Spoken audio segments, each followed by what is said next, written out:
Assalamualaikum warahmatullahi wabarakatuh. Alhamdulillahi rabbil alamin. Wassalatu wassalamu ala asrafil anbiya wal mursalin wa ala alihi wa sahbihi ajma'in. Qala rabbi israh li sadri wa yassir li amri wahlul 'uqdatam min lisani yafqahul qawli. Yang terhormat Bapak dosen pengampu Haji Miskari LC/MHI selaku mata kuliah hadis perbandingan agama. Di sini saya dari kelompok 4 yang beranggotaan Muhammad Fauzi dan saya sendiri yakni Ahmad Suryadi ingin menjelaskan hasil makalah yang telah saya buat bersama saudara Fauzi, yaitu tentang hadis transaksi jual beli dengan non muslim. Untuk itu marilah kita simak penjelasan berikut ini. Jadi, menjual barang kepada non muslim atau membeli barang yang dijual oleh non muslim pada dasarnya dibolehkan. Dasarnya adalah Al-Quran dan hadis dan kesepakatan ulama. An Aisyah radhiyallahu anha qalat istara Rasulullah sallallahu alaihi wasallam min Yahudi ta'aman warahanhu dir'ahu. Dari Aisyah radhiyallahu anhu, beliau mengatakan Rasulullah sallallahu alaihi wasallam membeli bahan makanan dari orang Yahudi secara tidak langsung atau tidak tunai, dan beliau serahkan kepada orang Yahudi tersebut baju besi, yaitu sebagai jaminan. Hadis riwayat Bukhari dan Muslim. Kemudian yang dimaksud dengan bahan makanan dalam hadis di atas adalah gandum kasar. An Anas radhiyallahu anhu qala walaqad rahana an-nabiy sallallahu alaihi wasallam dir'ahu bisyairin. Dari Anas radhiyallahu anhu, beliau mengatakan Rasulullah sallallahu alaihi wasallam menggadaikan baju besi beliau untuk membeli gandum kasar secara tidak tunai. Hadis riwayat Bukhari nomor 2373. Selanjutnya, ketika itu, mengapa Nabi Shallallahu Alaihi Wasallam tidak berhutang gandum saja kepada sahabat yang kaya, namun beliau malah memilih bertransaksi dengan orang Yahudi? Ada berapa jawaban untuk menjawab pertanyaan ini? Jadi, Nabi ingin menjelaskan kepada umatnya mengenai boleh bertransaksi jual beli dengan Yahudi, dan itu bukanlah termasuk loyal kepada orang kafir.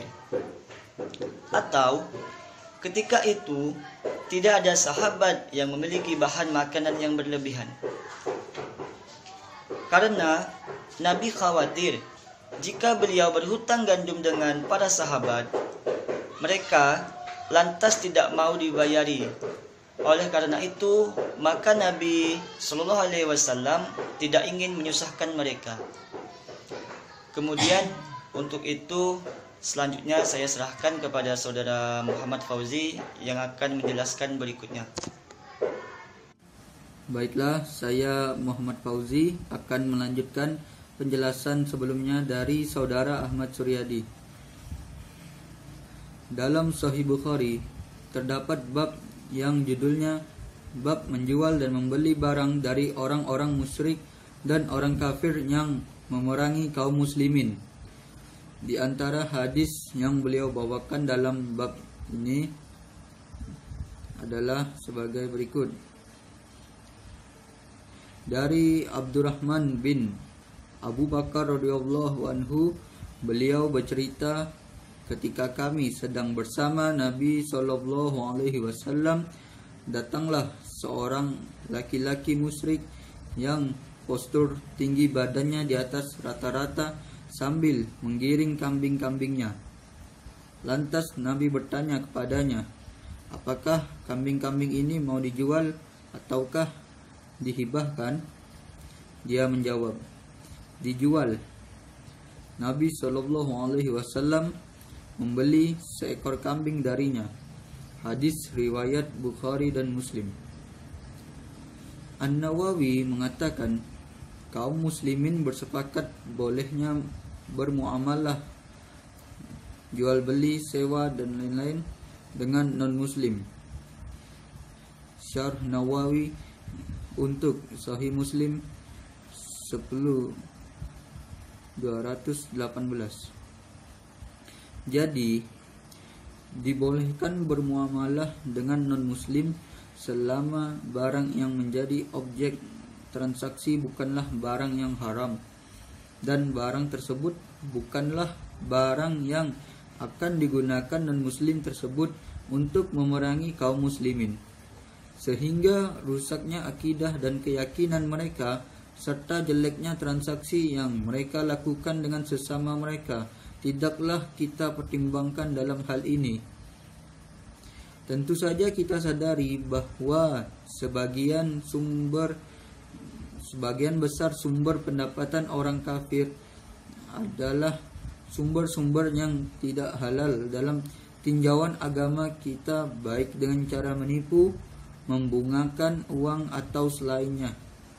Oleh karena itu, bolehnya bertransaksi jual beli dan selainnya dengan non-muslim adalah dalilnya bolehnya bertransaksi dengan seorang muslim yang mayoritas hartanya berasal dari sumber yang haram. Sekian dari kelompok kami. Apabila terdapat kesalahan dan kekurangan, mohon dimaafkan. Wabillahi taufiq wal hidayah. Wassalamualaikum warahmatullahi wabarakatuh.